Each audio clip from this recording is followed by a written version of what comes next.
Want to become a Web3 developer in 2025? Blockchain, smart contracts, and dApps are exploding in demand. In this video, I'll give you a full roadmap, from beginner to job ready. Start by learning web fundamentals, HTML, CSS, and JavaScript. You'll need a strong front-end foundation before jumping into Web3. Understand how blockchain works, learn about distributed ledgers, consensus algorithms, block confirmations, and smart contracts. Solidity is the programming language for Ethereum. Learn how to write and test smart contracts using tools like Hardhat, or Truffle. Use Web3.js or Ethers.js to connect your front-end with the blockchain. You'll also learn how to use MetaMask for user interactions.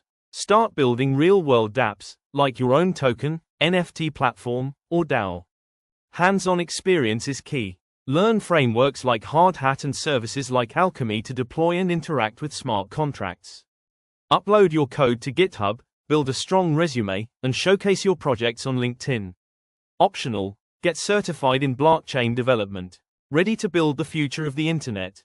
Join our Web3 training program with real projects and career guidance.